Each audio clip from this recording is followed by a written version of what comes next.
Hi, my name is Matt Carroll, World Class Coaching and the Help Academy Sports Coach 2023.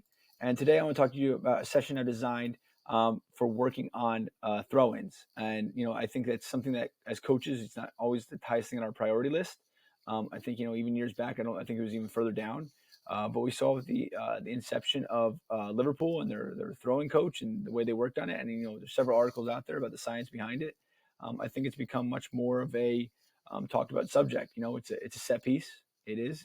We're going to take in more throw-ins and we're going to take corners and free kicks, definitely more than penalties. So it's something that we definitely want to work on and have as part of our arsenal. And I'll tell you, in this first drill we did, just kind of just throwing ladder here, there was some really eye-opening discussions we had about technique that I think a lot of our athletes, we don't think of, they should just know this stuff, but I'll talk about how basically we have athletes that aren't playing other sports.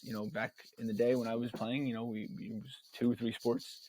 You grew up playing a number of different sports, but for a lot of the athletes we have coming through, a lot of them are soccer specific. They're training all year round, so they're not getting a variety of different techniques that they're bringing in from other sports.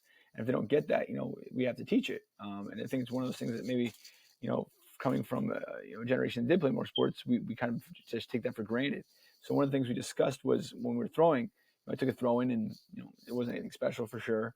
It wasn't like I can chuck it in the box, but I took a throw and, I used my entire body and they were kind of like my U12s or U13s were like, how'd you throw it like that? Blah, blah.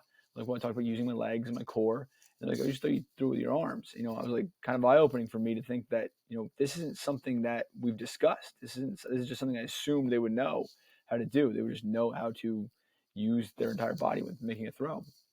So we talked about that. We talked about that in our throws, and we broke down the technique, and we talked about different ways. We can throw the ball to them and where we want to throw the ball and for what we're looking for. And, trying to get to them to break it down, take a one touch to find a volley for a quick clear, different parts of the body to throw it to and how to do that and how to get more height and distance on your ball.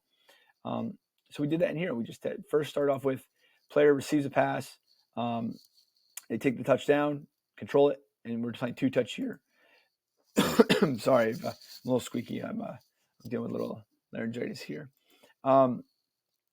Next thing was 1-touch back, just one little volley, a little high tempo, getting the ball back in an appropriate way that then they could do something with it. And we don't want them, hitting into their chest. It's not like, Brazilian kind of style where, it's not that kind of drill. We're trying to take it down and play to their feet. The next thing was we removed one of the balls and we had them receive on the half turn first to feet with 2-touch. And then next over their shoulder so they can receive almost like a ball down the line. And taking that touchdown, because I see a lot of my players take that ball down the line and just let it run. And I can't tell you how many times it like runs out of bounds, runs into a defender because we don't have control over it. So taking that first touch down and controlling it in a way that's still going forward, and then we can find the next pass. So from here,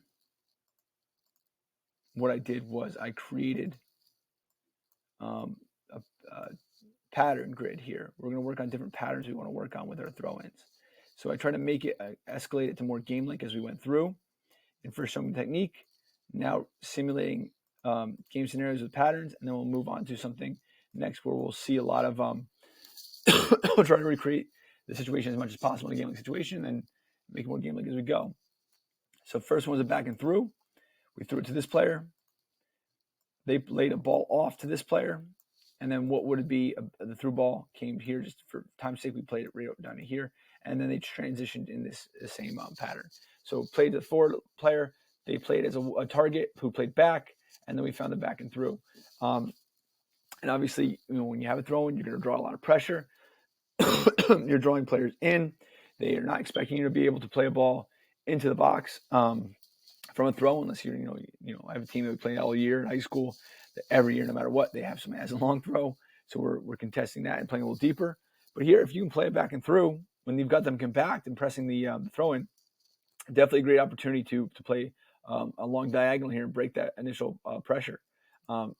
Defensively, we always talk about pinning, winning the initial ball and then countering off these throw-ins and where they are. And again, there's a really great article out there about Liverpool's process and the percentages that are involved with when to press and when not to press and when to utilize your throws and when to go forward.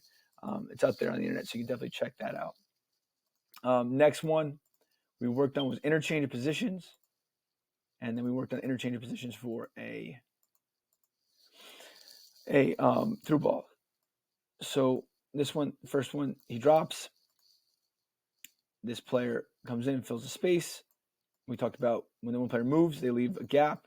And the next player is filling that gap, and then we made a decision of who to throw to. So we worked on timing here. We worked on interchange, and the next one was the same thing, except this time the interchange came to a through ball. So we're imagining the defender's here, the midfielder's here. The defender follows our guy here. As he follows, this guy fills the space, and we can play a through ball into the attacking third. So after we did that, what we worked on was we set up a grid where we played small-sided.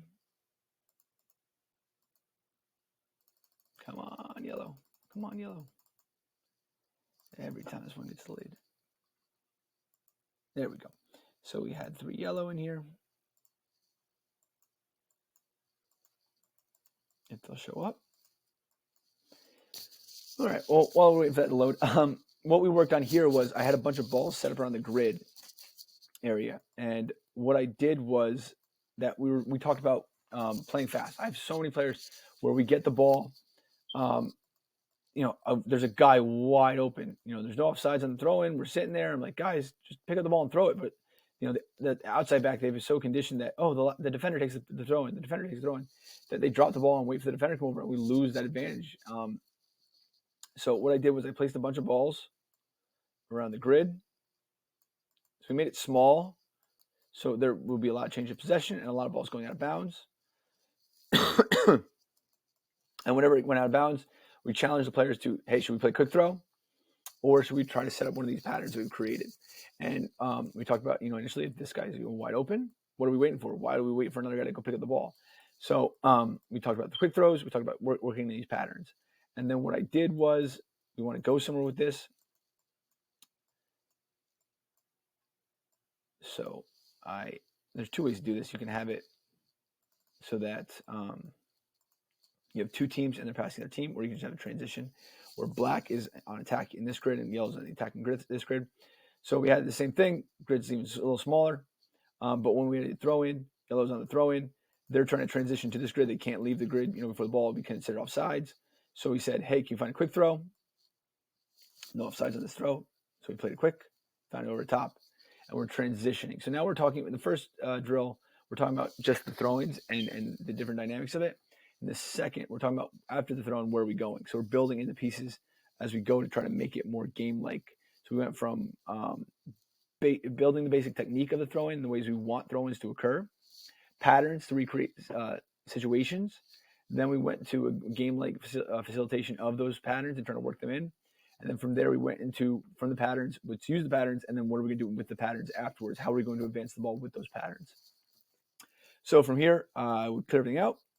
And I always enjoy playing, ending with a scrimmage to test the theories that we've worked on. You're not going to see, you're taking away restraint. So you're not going to see what you want a million times here. You're going to see it a few times, but you're going to see it as you see it in the game, And I hear a lot of, a big thing came out. Pep Guardiola doesn't use 11 sides in his training sessions. And I think there's something to be said about small sided, but I think for players of the youth level, I think seeing the game and playing the game is very important for them. And having the game played and taught and stopped and visited for those players is really, really, really important. I think the older ages, I think a guy on Man City, you can play small sided and take that concept and put it into a game. But I think, for younger players, the immediacy of needing to see that in the 11v11 game or the 77 or 99, whatever you're at, I think is really important. And I'm not saying Pep Guardiola is wrong. I'm just saying I think we take what some coaches say at the highest level and then try to attribute that and try to coach the same way we with our U9s.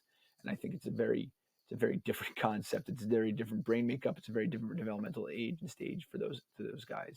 And even maybe U9 at like an academy level can do something like that. I think I would coach at a high school and I coach at a club that's a fairly small town club. And I think the players that we get, I think they need that full sided, A, for fun because they enjoy it, but B, to utilize these things. So again, I don't want to, I don't want you to think that when I just say we've ended with a scrimmage that I'm going to see 45 throw-ins and every single throw-in is going to be perfect and they're running these patterns, and we're taking the training wheels off, so you're not going to see a repetition of those patterns a lot, but you will see them when they do occur in the natural element of the game, and you'll see how they react to those. And the only thing that you're not having in that 11 aside is obviously, or scrimmaging. We scrimmage sometimes the girls team that's the same age. You're not seeing the pressure. There's not the high pressure where if you make a mistake, there's a goal, and it counts. So other than that, I think you're getting everything you need. I'm not saying you play for 45 minutes, maybe half an hour, 20 minutes, something along those lines. So I'd love to hear, what your thoughts are on throw-ins or some of the, techniques you've utilized, or, are you teaching the kids to do the somersault throw? I know it's become very popular on TikTok with the girls game. So I'd love to hear about some of your, the ways that you utilize throw-ins or teach throw-ins, or some of the drills that you utilize. So one more time, before my voice runs out, my name is Matt Carroll with World Class Coaching and the Help of Academy Sports Coach 2023. And I hope the session finds you well.